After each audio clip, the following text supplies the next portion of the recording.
All right, we are here. Welcome to Wednesday, May 6th. Wednesday, May 6th. Chicago Music Revealed.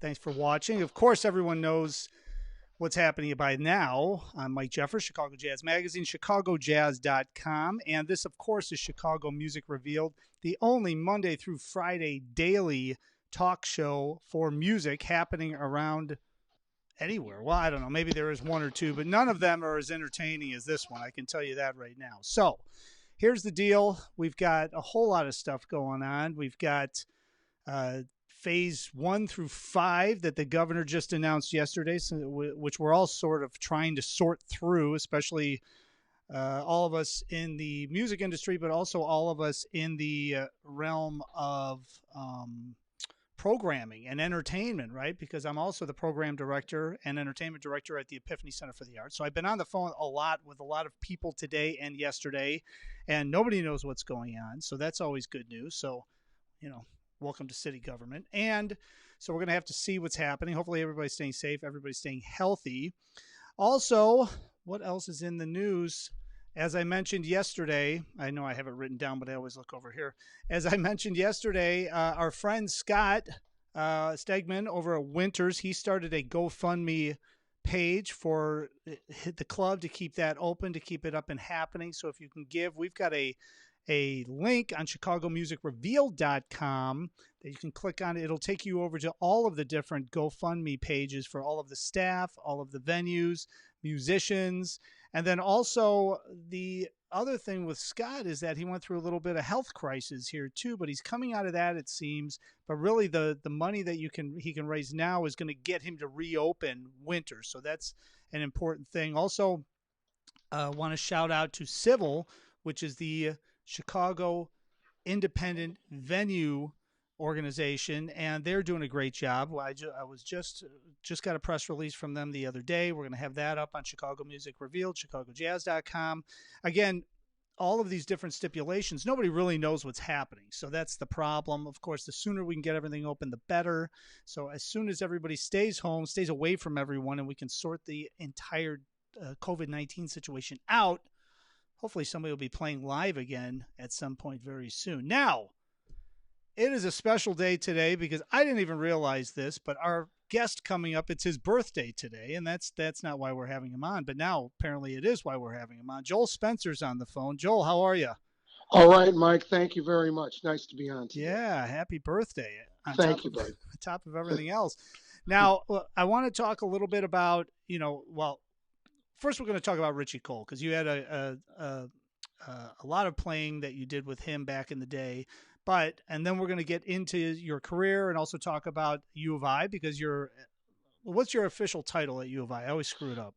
Assistant Professor of Music. So you're down there. So I want to get your take on what's happening at U of I and how the end of your semester went, because I know you had to teach things online and do student projects and all of that stuff by Zoom, I would imagine. But before we get into everything like that, let's talk a little bit because we lost a legend on the Chicago scene for sure, but he's really an international treasure. Richie Cole, the great saxophonist, passed away just this past weekend, and you did a lot of playing with Richie, I think, back in the day, and you were in a group with him and Eddie Jefferson that just about to break out of Chicago. There's a famous video that maybe I'll play in a little bit with you guys performing on it. But talk a little bit about Richie Cole. Well, that was what you were just speaking of, and playing with Richie and Eddie and out of Chicago. That was the very beginning of it. As a result, we'd also do some other work with Richie, but Richie was a very talented individual. He was a really nice guy and loved the music, loved jazz. I first heard about Richie before I had actually had a chance to play with him, coming up and like all young drummers, being a fan of Buddy Rich and hearing the Buddy Rich band in 1970. There, as we heard, was an alto player that was 18 or 19 years old out of Berklee School of Music in Boston. And it was Richie Cole. Richie Cole was playing with the Buddy Rich band, playing lead alto. That was a very big deal. So before I or our trio had a chance to play with Richie, we knew about Richie.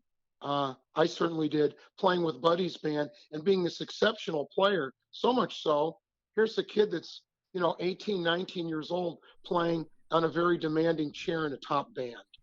Yeah, it's amazing.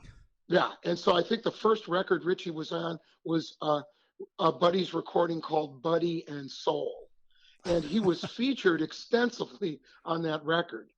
So he had some really great things going right from the start. And basically, the way we ended up, that is the John Campbell Trio, John, myself, and Kelly Sill playing with Richie and Eddie were, I believe it was a date they had in Springfield, and they needed a group, and Mm-hmm. someone hooked us up, via Chicago connection, and we played with them, and the gig really went well. And the next thing they asked us,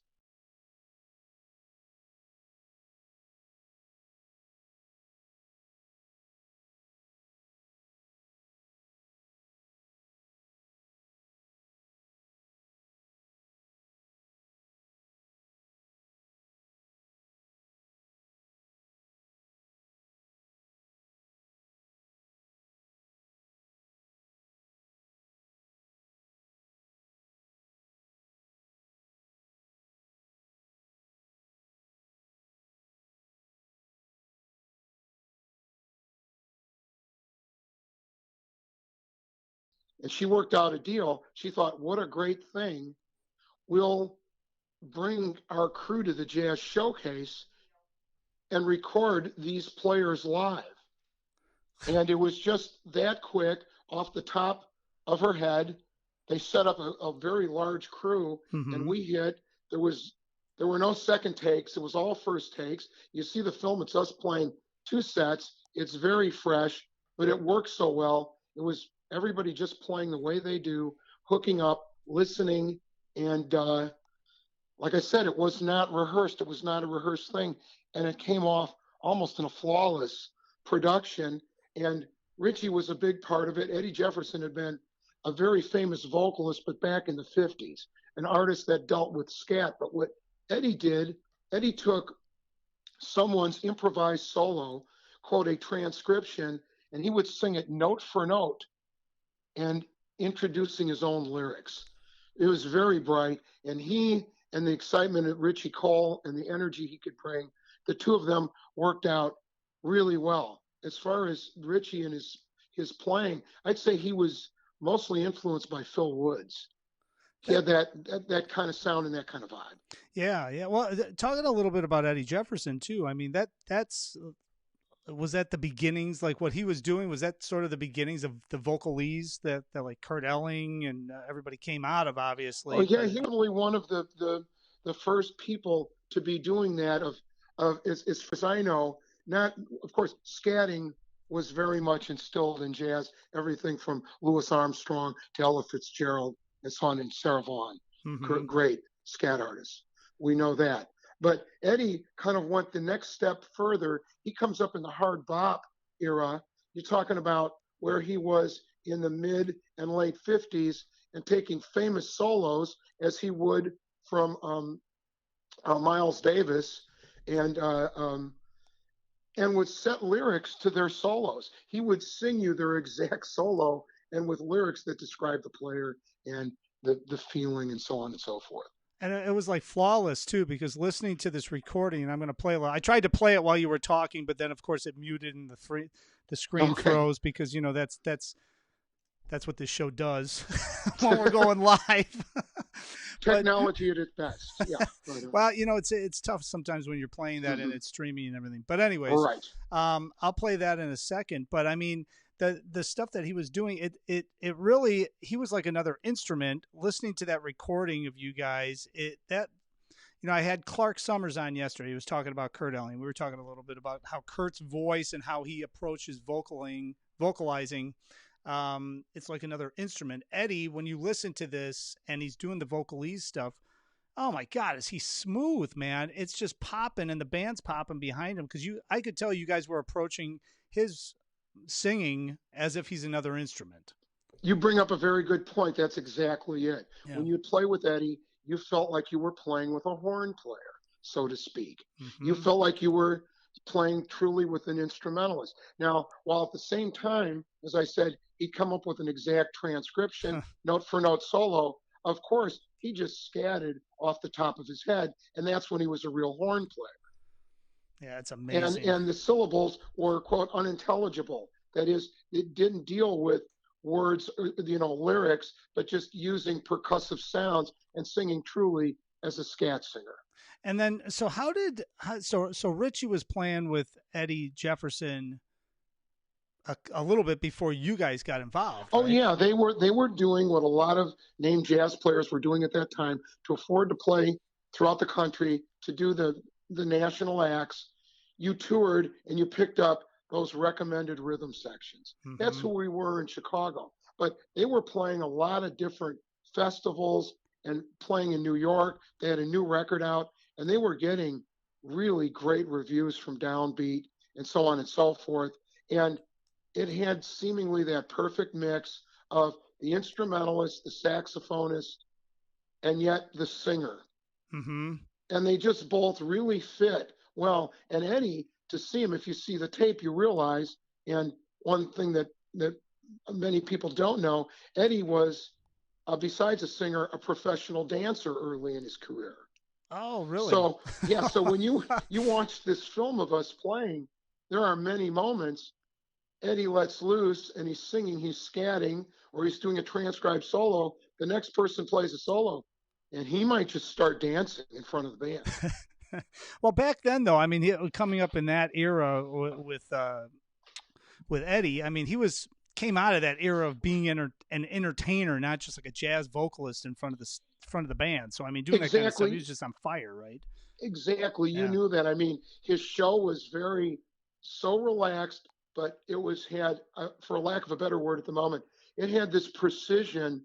You knew he thought about it. He was very concerned, as all people in show business, of course, how well the audience can like what you're going to do. And he knew how to press those buttons. Yeah. So he Yeah. was very smooth. He was great on the mic. He could be funny. He could tell you about how he learned a composition and who played it, who recorded it, how he heard someone live. So he would speak of his own experiences and talk about the history. And yet Richie Cole, of course, who was younger, had a lot of fire and a lot of energy.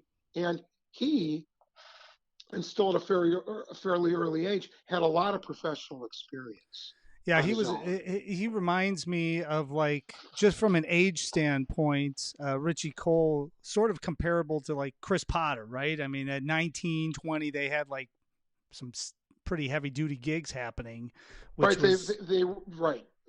Some great players took note to them and believed, as Red Rodney did with Chris, heard Chris and realized this is an incredible talent. This is exactly who I'm looking for. And somebody who, by the way, you mentioned Chris Potter at 19, comes on Red's band and truly sounds like an adult, yeah. developed jazz artist. Yeah.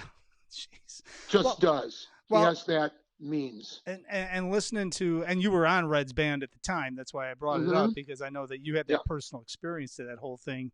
Talk a little bit about Richie's playing too. I mean, you've played with, I don't know, hundreds and hundreds of different sax players, let's say, but I know, and I've known you for a long time, and I know from as a drummer too, maybe there's like 10 guys that you're like, okay, cool, this is going to be like a cut above, but it's different than everybody else I've played with. What was it about Richie's playing that kind of made him stand out on the scene, and gave him that name recognition and made people nationally take notice? That's a good question. He was very sharp at starting a solo and knowing how to build it and know what to play. He was very good at getting the audience inside what he was doing. And yet, it wasn't like he was doing it in an unmusical way, but he was very quick to, I think, understand the audience, knew what was going down. As far as his own influence, very influenced by bop and post bop players. So once again, somebody like a Phil Woods, Sonny Stitt. He had that. Richie had, by the way, that's also a great way to answer this question because it's so true. He had really sharp, developed technical skills on the alto. Mm.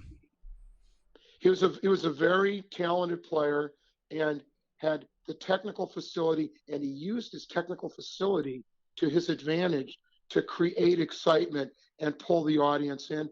And another thing I remember about his playing that I know at the time I noted, he didn't always play a long extended solo. Playing long solos had little to do with, I think, creating that excitement and the communication between the artist and the audience. So he seemed very mature at. He would not play a lot of solos and just go on and on in an Mm-hmm. attempt to be felt, to be heard as though he was a great player or to create attention. He could do that immediately, but he did it with his skills, which were really sharp. Yeah, yeah. Well, and that's one of those things too. I mean, and now we can dial it back to, the U of I experience that you're doing and all of the teaching you've done and all of the different players that you've played with. And I tend to think that I remember Art Davis telling me one time because we were down at Andy's and I was sitting in and he was doing one of those double sessions on Mondays Mm-hmm. that he used to do back in the late 90s and he played for like 9 hours in a row with John Bainey and Charlie Wow. Prom and Yeah. all those guys. Anyways, and he would play like 2 choruses and be done and then somebody else would sit in and play like 40, I don't know. And Art would be like, man, you got to really kind of whittle things down so you can say what you want to say in the most concise amount of time because you shouldn't need 40 choruses to tell everybody what you're saying. Maybe 2 or 3 or 4 choruses, that should be sufficient. And when you hear the heavy duty players, especially when they're playing with a vocalist or something along those lines, you're right. They don't stretch out for 20 minutes usually. They're telling a story, they're laying it down, and this is the way it is. Is that how you approach your teaching as well? I mean, I know that you teach drums, but you're also teaching music history. You're also teaching ensembles and combos and big bands and everything else. Is that one of the things that you relay to the students? Yeah, I mean, teaching, dealing with the history of the music, introducing the players, their style traits, their influences, has everything to do about the whole the whole circle of creating an improvised solo, and it's a message, it's communication, it's a language, it's a vocabulary, and trying to pull people inside of it that way and have them understand and look at somebody's playing. It's not a matter of how many notes or how fast they can play. That may, and certainly it can more than occasionally, um, show someone or demonstrate somebody's technical abilities, but it's the message, it's the Hmm. clarity of the message. Yeah, yeah, and that uh, and that's the toughest thing too. I mean, that to me is the toughest thing. I mean, you can get all your chops and stuff together to be able to tell a story and be concise in your message. That's the stuff you practice for, right?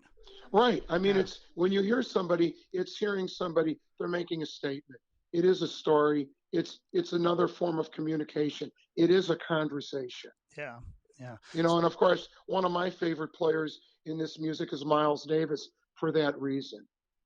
There was this certain economy he certainly displayed, especially in his recordings in the mid and late 50s, in his work with Gil Evans, where I've always been amazed by how complete, how connected he is, and yet how wonderfully economical he is. And another thing, to get back to Richie, and I Mm-hmm. don't want to forget this point, the way it worked, Richie, I could tell from the beginning, was done very well.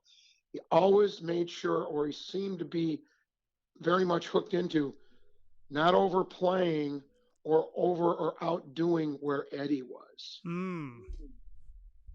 That was another thing. Eddie was the focus, the focal point of the band, and for good reason, it obviously would be true. Yeah. So, Wow. you know, I mean, I think that's one of the most important things I could say about Richie. Also knew, and all great players do, not to get in another person's way or to support or highlight their performance in the way you play. Mm-hmm. There's that's all very much a part of it. So I know the Eddie Jefferson, the story. It's a tragic story that happened actually the next day after this gig that you recorded. He was murdered, right? I mean, in Detroit.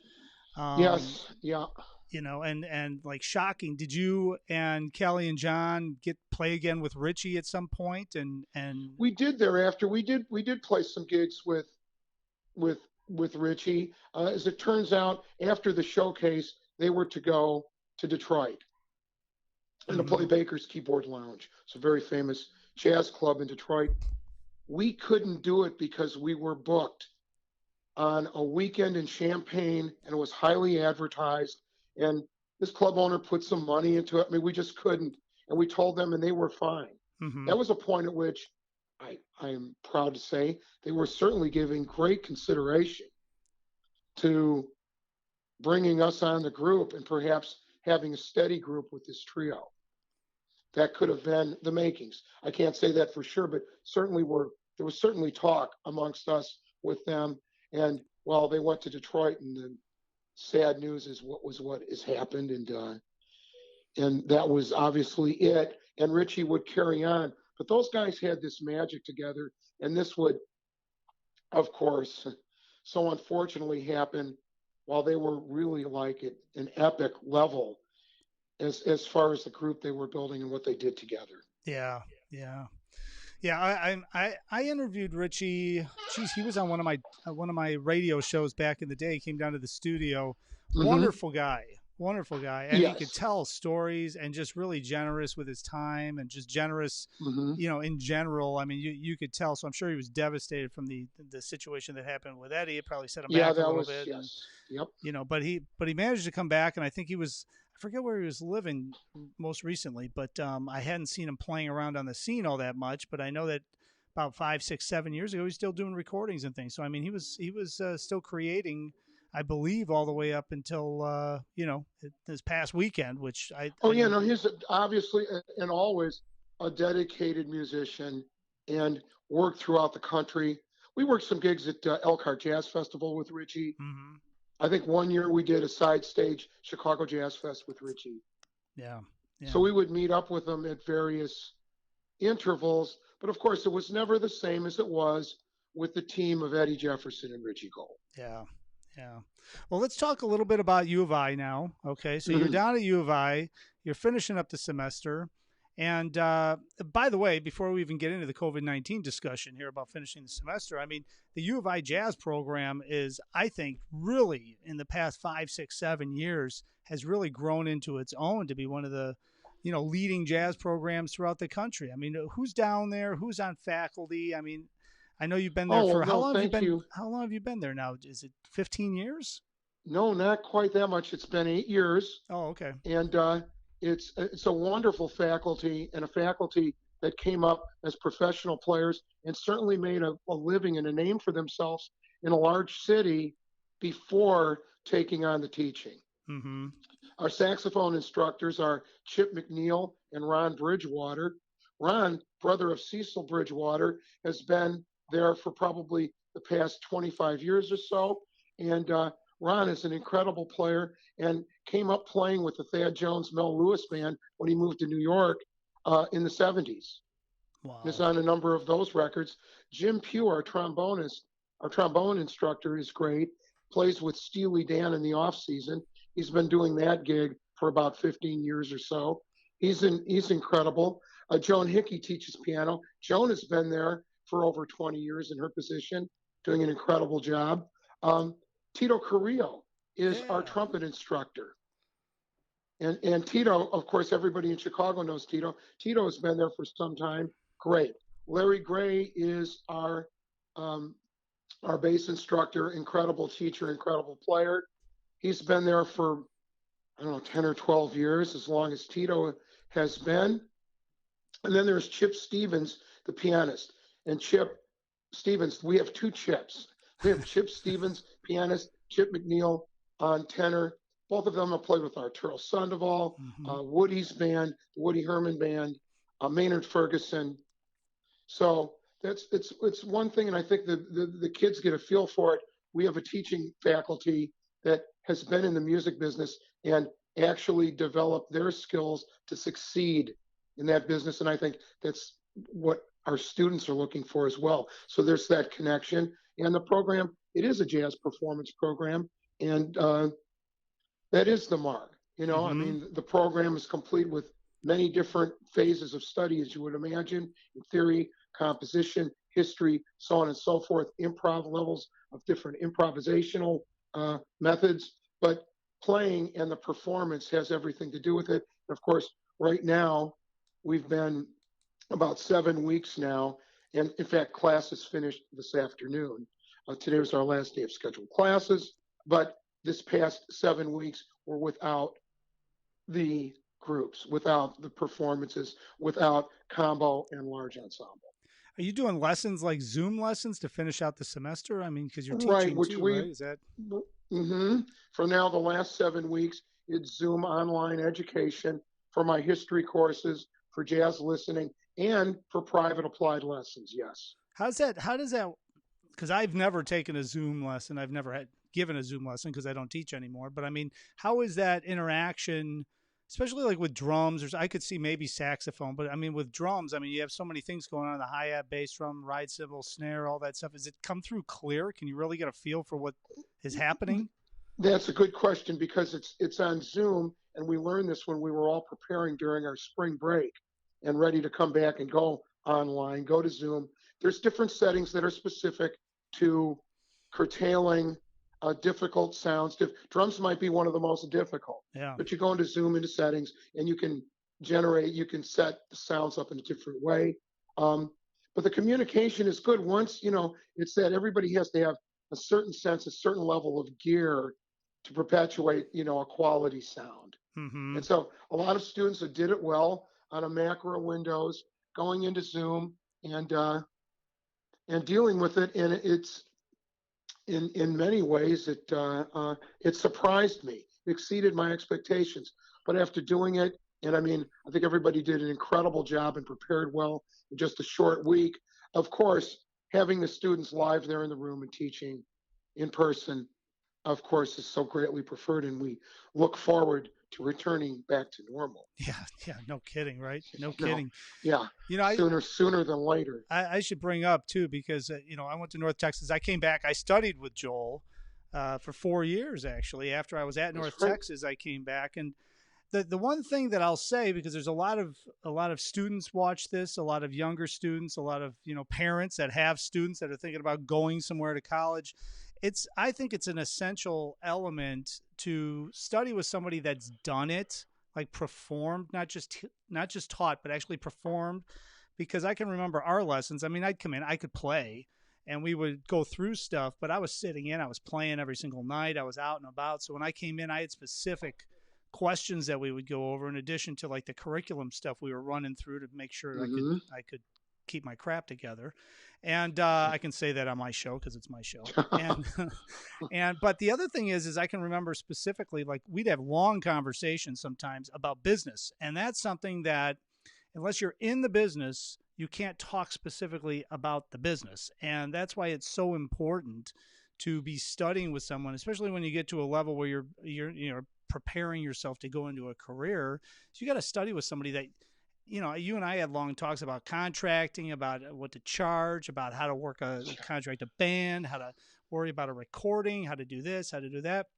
Because you had like 28 recordings, you had 28 spots running, I think nationally at that time. That's when the jingle business was still kind of winding down. You were still at the Gold Star, actually. It was like the last 6 months of you being at the Gold Star, I think, is when I started studying with you. So, you had a lot of stuff going on at that point, and it was ideal. And I think that a lot of people need to take that into account when they're deciding on where they want to go to school, who they want to study with when they're deciding this is going to be their profession. Right. You need to work with somebody who's been in the business and has a feeling for it, and yet study with someone who's really going to work on your playing specifically, and Mm-hmm. also to realize, and I think with great teachers, students realize the most important thing is developing who you are. The reason people are going to call you, the reason you can succeed, is because what you have to offer as an individual. In fact, that's the most effective competitive tool that you have, being yourself and sounding like you. That is, you're not sounding like someone else. You're Right. trying to develop your own voice. And so I think it's something we certainly preach at school, and we try to develop the individual player. Mm-hmm. And yet, with a curriculum that deals with many segments, many phases of learning and developing. And no, it's good. Thanks for the compliment to our school. We have a faculty that's very serious and hardworking. Yeah. Yes. Yeah, it is. And I wanted to make sure I said that because I know a lot of people sit there and they Thanks. they they they look at if they're really looking at stuff, they're looking at Berkeley, they're looking at Miami, they're looking at Indiana, they're looking Hmm. at Yeah. North Texas, things like that. But U of I is now getting into the mix because of the quality and the players that are actually teaching down there, and it's important. I mean, I can still remember though. I mean, there's some good stories too. I mean, you and I would be down there. You'd always put me as the last lesson because I had a lesson every 2 weeks. And I remember your wife, Joan Hickey, by the way, she would say hi to me, and then like 3 hours later, she'd be like, "You're still here? What are you doing?" Because we're talking about stuff and we're talking about all this stuff, and the time just Hmm. flies by, and it is what it is. Yeah, But it does. that's the kind of thing that's important. So Hmm. what do you have coming up here? I know there's nothing absolutely coming up, but the Yeah, plan is right to go now, I back mean, to yeah, school in the fall, right? right. We're, school, hopefully we're going to be back in the fall. Hopefully, places will reopen and all those great gigs will come back. Uh, I, like everyone else, the same story. Uh, Great gigs that were on the calendar. Uh, I'm sure concerts and events that were in planning stages. Uh, yeah, we're taking off the books. That's my Mm-hmm. experience. So right now, I can't specifically talk about, gigs that were coming up at the Green Mill or possible jazz festival dates or, you know, Yeah. working with Dan Trudell Oh, up that's in, right. up in Lake You were Geneva at the doing the Grand Lake Resort. Geneva thing. That's right, with Dan. That's Right, right. Dan sounding great, playing jazz trio. I was a ton of fun, really missing that. But So right now, not working as far as playing any gigs. Of course not. well, No by, one by is. by the way, just so everybody knows, if you want a good follow on Facebook, follow Dan Trudell because he he was he was fishing. He had like a fake fishing pole, and he was fishing in his backyard the other day. Social distancing. He's quite a character. He was like, it was very interesting. So, but he's a Somehow great that player. doesn't surprise me. No. Oh my God. Well, hopefully now that they've at least lifted the ban on golfing, you and I will get out and play some golf and be able to do something like that. And Yeah, hopefully, that's a possibility. and hopefully, like you said, we'll be back to normal. We'll be playing. We'll be doing something, in the music industry sometime sooner rather than later. And by the way, I should also mention, go to chicagojazzmagazine.com because a couple of months ago, and everything's run together, and I'm all off kilter because I forget which one it was. I believe it was the December issue, 2019. You were the feature interview. So there's a long feature interview with Joel still up there on Chicago Jazz Magazine. We cover a whole lot, his whole life, his whole starting off as a young player back when he was like 15 and 16, playing 7 nights a week all the way up until now. So it's a wonderful interview. I encourage everybody to go check that out. And Joel, thanks for jumping on. I appreciate you remembering Richie Cole because I knew he passed, and I wanted to do something, and I wanted to do something more than just write a short something up on Chicago Jazz Magazine. So it's always good to have those personal stories like what you told, because that means more, I think, for his legacy than just it's just putting something up online. No, thanks so much for having me on. And yeah, Richie will be missed. He was someone right from the heart, was very serious about playing and loved the music and loved to play. Yeah. So Richie was a very dedicated student of the music and a very dedicated performer. Yeah. All right. Well, have a good, what is it, Thursday? Have a good birthday, May 6th. Big party over at Joel's All house right. tonight, right? With one person, That's it, hopefully. man. Look out. Hey, thanks, Mike. Thanks for having me on. You take care. All right. Thanks, Joel. Talk to you. Okay. See you. Bye. Joel Spencer, I'm glad I had him on because he could talk. I knew he could talk, personally about Richie, and he played with Richie. And I'm going to play a video, and I waited till Joel got off the phone. I tried to play it. I tried to be slick with my technology, and it didn't work. It froze up the thing trying to have him talk over the video. I'm supposed to be able to do that in this system, but it didn't allow me. But that's all right. As I always say, I'm running the board myself. I'm running the cameras. I'm doing everything here myself. So it's completely my fault. I can take ownership of it. So what we're going to do right now, I'm going to see if we can actually get this to play. So let's stand by. I'm going to close the show after it. So if it freezes up, you're not going to miss much. Tomorrow we've got Shonda Brooks on. We are going to be talking all about Windy Fest, about all of her different organizations that she runs. She worked for DCase for a while. She started a couple of different organizations specific to help artists and musicians get the word out and showcase their music and their art in Chicago. Wonderful person. I met her. She's going to come into Epiphany Center for the Arts, and we're going to do a Windy Fest over there, which is the third annual. So we're going to talk to Shonda tomorrow. And then on Friday, we've got Blues in Chicago with Dave Katzman. He's coming. He's going to do his hit on Friday. And then we're going to have legendary blues man John Primer on, and we're going to be talking all about his career and recordings and all the good stuff. And we're planning, it's top secret right now, but we're planning some stuff for the Epiphany Center for the Arts with John Primer this fall, which is going to be very cool. I don't think we're going to talk about it tomorrow, but I'm teasing it out there just in case we do. So, all right, I'm going to try to play this tune. This is just a very short 20-second clip, but you can get an idea. Eddie Jefferson playing with Richie Cole, 1979 at the Chicago Jazz Showcase on Rush Street with John Campbell piano, Joel Spencer, who you just heard, on drums, and Kelly Sill on bass. Let's see if I can make this happen, and I will be back right after this short clip. And I'm last time I saw Janine, she was riding in the Cadillac limousine. So we sit back, I'm talking about Janine.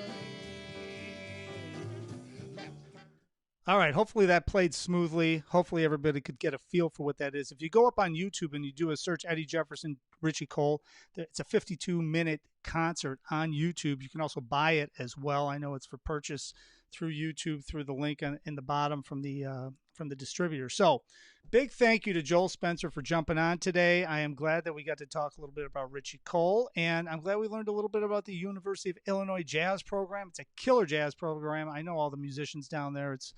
It's probably one of the best ones, I would say, in the country. So be sure to keep an eye out. So when we're back doing something in person, they are going to do some concerts up here in Chicago, and we should be able to see them live and in person. So looks like Tracy Oliver said it worked. So I'm going to go with Tracy.